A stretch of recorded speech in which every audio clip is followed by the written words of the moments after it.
আগের আমাদের গ্রামের ভাষায় একটা কথা বলে, আগের দিন নাইরে নাতি খাবলাই খাবলাই মিলে গেছে।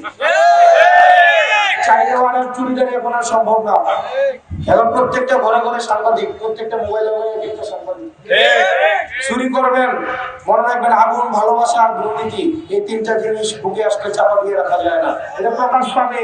আমাদের অভিজ্ঞতা কম, আপনাদের অভিজ্ঞতা বেশি। আমাদেরকে বলবেন এটা করা উচিত, এটা করা উচিত না। আমরা বাসা থেকে ধরে উঠাই নিয়ে আসবো না। গত পরশুদিন মাদকের টাকা না দেওয়ায় বাবাকে পিছিয়ে সন্তান হত্যা করেছে। এই যে সামাজিক অবক্ষয়, এই অবক্ষয় ঠেকানোর কোনো উপায় নাই। এই সামাজিক অবক্ষয় এবং এটা এক পর্যায়ে রাষ্ট্রীয় অবক্ষয়ে পরিণত হবে। এই মাদকের সব যারা মাদকের ব্যবসা করে তারা দেখবেন তাদের সন্তানকে বিদেশে রেখে আরামে পড়াশোনা করে না, কিন্তু তারা তাদের সমাজটাকে কলুষিত করে। সেজন্য প্রশাসনের যারা আছেন, আপনারা আপনাদের সন্তানের ভবিষ্যৎকে যদি নিরাপদ করতে চান, আপনারা এই মাদকের ক্ষেত্রে জিরো টলারেন্স কিন্তু অবলম্বন করতে হবে। তবে আসলে প্রশাসনের দোষ দেওয়া লাভ নাই, কারণ প্রশাসনের অনেক সীমাবদ্ধতা থাকে, পুলিশের অনেক সীমাবদ্ধতা থাকে। দেখবেন যে ছিনতাই করে ৩৬০ বাইক দিয়ে ছিনতাই করে, আপনাদের পুলিশ আর পিছনে একটা অটো বাইক নিয়ে দৌড়ায়। আপনি দেখবেন এরকম হয় না, এরকম কারণ গাড়ি দেয় না, ওর গাড়ি নাই, ওর সক্ষমতা নাই, ওরে হচ্ছে যে ও যে চোর ধরবে এটার আধুনিক কোন প্রযুক্তিগত সক্ষমতা পুলিশের নাই। এই যে পুলিশ অভিযান করতে যায় সেটার জন্য পুলিশ কোনো টাকা দেওয়া হয় না। ও চাকরি করবে যে বেতনটা পাবে, ওনারা ২৫,০০০ টাকা বেতন পাবে, এই টাকা দিয়ে আবার হচ্ছে তদন্ত করতে হবে।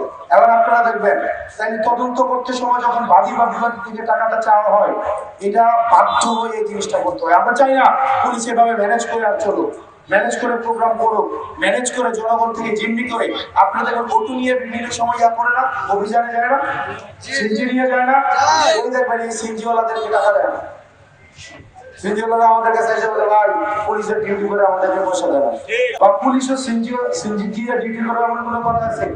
সরকারের উচিত কি পুলিশের সক্ষমতা বৃদ্ধি করা, পরিকল্পনাগত সক্ষমতা বৃদ্ধি করা। প্রিয় তরুণ প্রজন্ম, আগামী বাংলাদেশের দায়িত্ব আপনাদেরকে নিতে হবে। আপনার এনসিপি, আপনি কোন রাজনৈতিক দলের কোন মতাদর্শী এটা বিবেচ্য বিষয় না, বরং বিবেচ্য বিষয় আপনি বাংলাদেশ পড়ছি কিনা। মনে রাখবেন মুরব্বীদের বেগমপাড়ায় ফ্ল্যাট আছে, মুরব্বীদের বেগমপাড়ায় হচ্ছে ফ্ল্যাট আছে, তাদের আমেরিকায় ব্যবসা আছে, তাদের ইউরোপে তারা হচ্ছে ঈদ করতে যায়। আপনি দেখবেন ঈদের ছুটিটা পড়লে বেশিরভাগ এমপি দেশে, অনেক বেশি না, অনেক এমপি দেশে থাকে না, বিদেশে ভ্রমণে যায়, বিদেশে চিকিৎসা নিতে যায়, বিদেশে বাচ্চাদেরকে পড়াশোনা করায়। আমরা হচ্ছে আমাদের মতো আমরা বসে ফাটা বসে চিপাই, আমাদের যাওয়ার ব্যবস্থা নাই। আমাদের দেশটাকেই পাল্টাইতে হবে, আমাদের দেশটাতেই বিদেশের সেবাগুলাকে আমাদের আনতে হবে। আমাদের জন্য বিদেশে গিয়ে চিকিৎসা নিতে না হয়, আমাদের এই জন্য বিদেশের সেবাগুলাকে দেশে আমাদেরকে বানাইতে হবে। আমাদের সন্তানদেরকে যেন বিদেশে পাঠাইতে না হয় পড়াশোনার জন্য। বিদেশের যে সেবা, বিদেশের যে আধুনিক প্রযুক্তি, বিদেশের যে স্ট্যান্ডার্ড, সেই স্ট্যান্ডার্ড আমাদেরকে দেশে আনতে হবে। এটা দায়িত্ব আপনাদের তরুণ প্রজন্মকে নিতে হবে, কারণ তরুণ প্রজন্ম আপনারা এখনো মাথা বেচেন নাই, আপনারা মেরুদণ্ড এখনো বেচেন নাই। এবং যখনই দেশের ক্রান্তিকাল আসছে, তরুণরা এবং নারীরা সামনে থেকে নেতৃত্ব দিয়ে বাংলাদেশকে সঠিক পথ দেখাই দিচ্ছে। মুরব্বী যারা আছে তারা অভিজ্ঞ মানুষ, তাদেরকে সম্মান করি, তাদের অভিজ্ঞতা নিয়ে আমরা চলবো, কিন্তু আমাদের পথটা আমাদেরকে চলতে হবে। সেই জন্য আপনারা যারা আছেন তরুণ প্রজন্ম, স্কুল কলেজের বাচ্চারা, স্কুল কলেজের ভাইরা, আপনারা স্কুল ড্রেস পরে আসছেন, মনে রাখবেন স্কুল ড্রেস পরা পান, এই স্কুল ড্রেসটাই হচ্ছে ভবিষ্যৎ বাংলাদেশ। অতীতের বাংলাদেশকেও পরিবর্তন করেছে, ভবিষ্যতের বাংলাদেশকেও পরিবর্তন করবে। এটা আমাদের প্রজন্মটা, আমাদের সমর্থক, ইনশাআল্লাহ ভবিষ্যৎ বাংলাদেশটা আমাদের নেতৃত্বে আমরা পরিবর্তন করবো ইনশাআল্লাহ।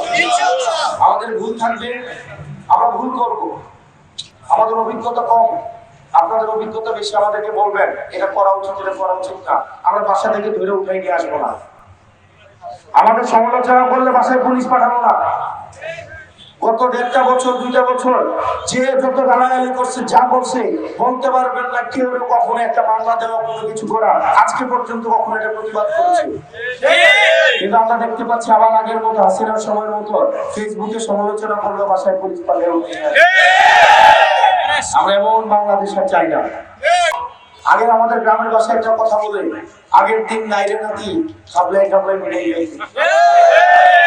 চাইলে অর্ডার চুরিদারি এখন আর সম্ভব না। এখন প্রত্যেকটা ঘরে ঘরে সাংবাদিক, প্রত্যেকটা মোবাইলে একটা সাংবাদিক।